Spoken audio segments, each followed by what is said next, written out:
Before I get into today's video, I thought I'd show you my water tank again. I'm filling it right now from the well.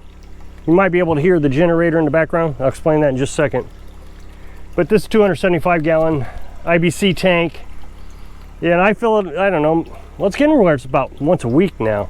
About 50 gallons is what we use. I don't know why I say once a week, maybe every 5 days, 10 gallons a day, let's put it that way. So I started the propane generator. It's a dual fuel generator. And I've been running on propane because right now propane cost per 30 hours of runtime is cheaper than gasoline. I fill it up. Now I can use the solar panels, but today, I don't know, you might be able to see it's pretty cloudy today, so I'm not getting a big charge. The batteries will get charged today, most likely, even though it's cloudy, but there's no way I could run the well pump. Now it's a 110 volt well pump. I've explained all that before. And so what I do is I fill the tank, and then I have this RV pump, RV water pump, and it uses 6 amps. So we can pump water into the house at 3 gallons a minute with the RV pump into our on-demand water heater. I've showed that before. I use all this insulation to keep it warm during the winter. I have some ventilation that runs in from the top of the shower inside the house, and I use a fan and I blow the heat from the house inside to the water tank, and it keeps it warm enough to keep the plumbing from freezing and keeps the tank from freezing. It froze the first year, but last year it didn't freeze at all. So I'm hoping that means that I've found the right recipe to make this work. I think this year I'm going to use 2 fans. The thing I got to be careful about is during the night I'm only on batteries, so I got to be careful that I don't run so many fans that I'm using up all the batteries, and then during the day, during the winter time, I don't get a great charge because it's usually cloudy during the winter. And the daytime hours are shorter. They're just shorter hours, so you don't get as much charge time. So, as you can see, it's about full. Now I run this through 3 filters. You might be able to hear the generator. So these filters are just little house filters. I've got 1 sediment filter and then 2 carbon filters. And I was changing them about every 3 months, but I don't know, they're lasting a lot longer. Now I figured out how to operate the well correctly. What it is, it's a 100-foot well. They should have dug it deeper, but back in the 60s, that's about as far as they went. They had slower pumps back then. With this pump I got here, this deep submersible pump, it pumps 15 gallons a minute. Well, if it was pumping 3 or 4 or 5 gallons a minute, the well would be able to keep up. But when it's pumping 15 gallons a minute, it starts to suck down that bedrock layer instead of the water layer. So it would get dirty and I'd clog up my filters. But now I figured all this out. I can slow down the pump as long as I don't deadhead it, meaning that there's no flow, because if there's no flow, then the pump would overheat and burn up. Now, before I get into the topic, one more thing. I wanted to show you the famous cat. She came around a few weeks ago, months ago, 2 months ago, and we've been feeding her. We've been trying to get her in the house, but she's just not happy with the house. She never goes too far. Yesterday, I went out in the woods to do my video, and she didn't like that, so she came out and got me. And she wasn't happy that I was taking my own path back home. I had to follow her path. I find that very unusual. She's done that a couple times. I didn't know cats did that, but I think she gets worried that her food source is leaving. So I've been watching videos this morning. I think I'm supposed to be angry, just furious. The government has once again screwed us all, and we're all in trouble, and the end of the world's coming. I mean, I've watched several videos, and everybody's just mad. I'm thinking, well, I'm not mad. Why should I be mad? I knew it was coming. So it appears that OPEC is going to raise oil prices again. Well, we've known this all summer. Prices have been coming down all summer, and everybody's all happy, and politicians are like, yay, look what we did, we saved the economy. All the economists were saying that it's going to go back up in the winter. Well, now it's going to go back up. OPEC wants to keep the price of oil above $100 a barrel. I think it's at $80 a barrel. Well, this is just the end of the economy. We all know it, because now we can't afford food, and we're all going to die. And I don't know, people call me a fear monger. I try not to fear monger. What I try to do is try to put things in perspective.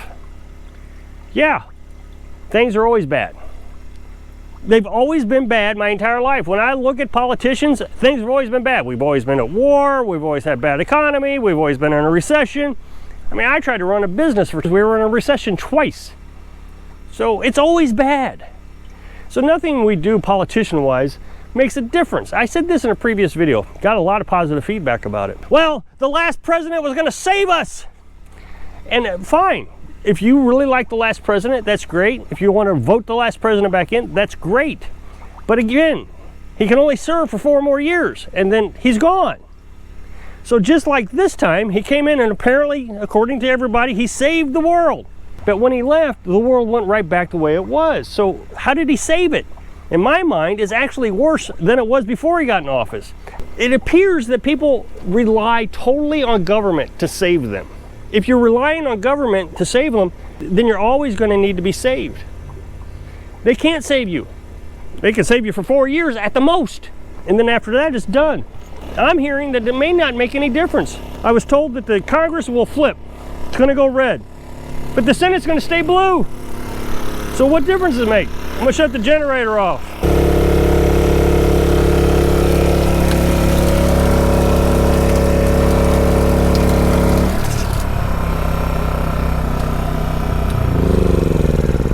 So what you saw there is I flipped it over so the water would spew out. As soon as I shut it off, that water starts to drain back down into the pipe because I drilled a small hole in the pipe about 70 feet down. That way there's no water in the pipe. That way when it gets cold and starts to freeze, the well will never freeze. So if my IBC tank ever does freeze, I always have this as a backup that's not frozen. And I can run my shower off this. I just have to run the generator or the solar panels. So here, I'm demonstrating right here that I am reliant on someone to take care of me. So you would think, I got propane. I gotta go buy propane. Propane's expensive.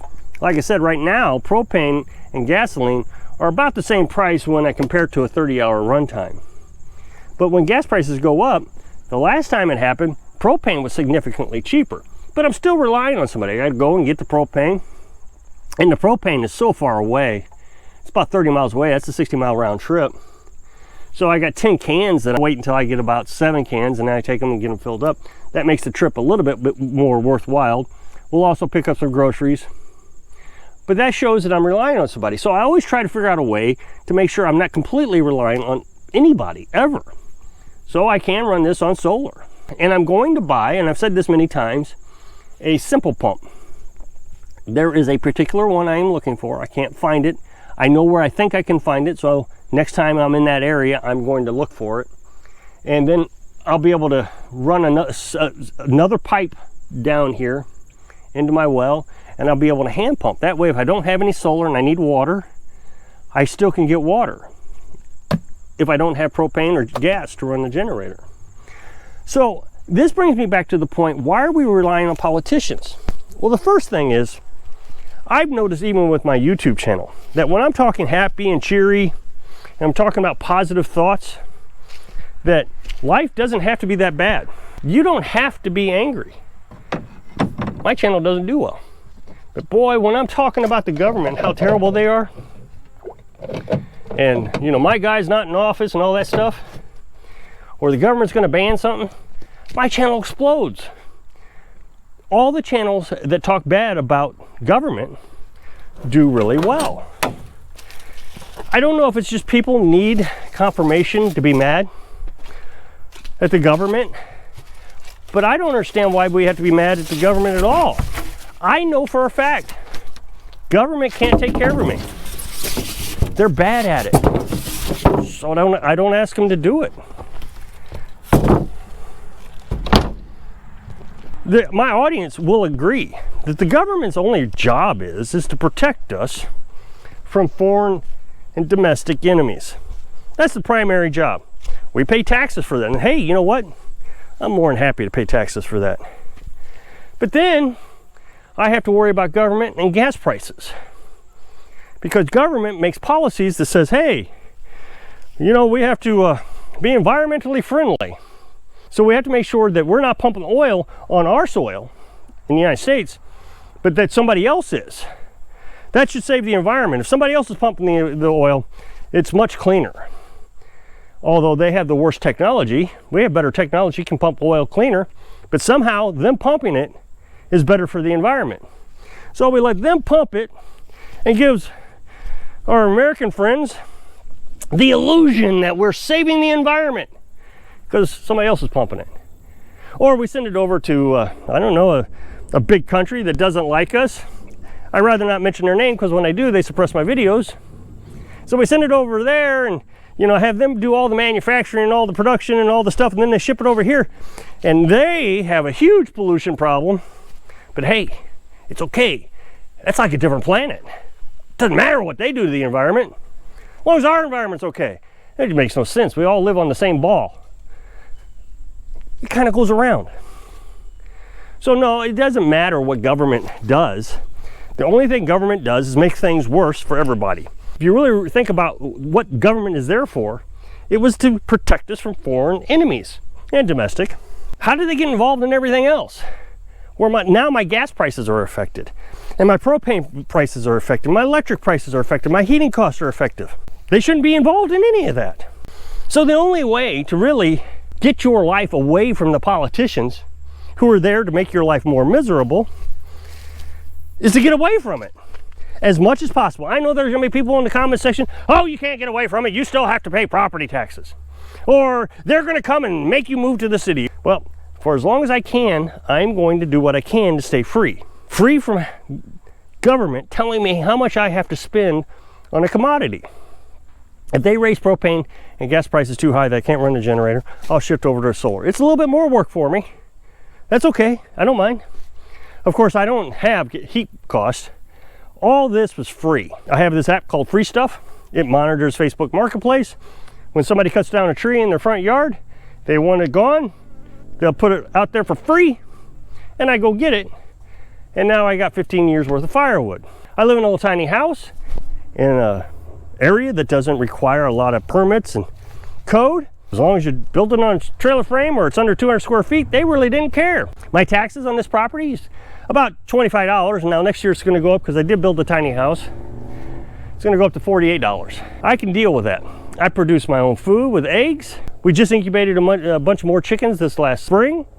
So now we'll have more eggs, more meat. And I just butchered the last roosters that will can up. I was gonna can it up a couple days ago, but I decided to wait and I'll put it in the fridge for 3 days. That way it'll tender up a little bit. And then I'm gonna can those. That'll give me enough food to get through winter. I don't have to worry about what government says. I don't have to worry about what Opec says. I don't have to worry about any of it. I don't have to leave this property. For a lot of people, they can't handle that thought. Oh, I have to go somewhere. I have to do something. This is our fun. This is our happiness. This is our American dream. Feed those chickens with some sunflower seeds and grass and weeds around the yard, and we got it made. So if you'll click this up next box, it'll take you to a video where I was talking about this tiny house. So I hope I can inspire you to stop worrying about government so you can live your dreams. Thanks for watching.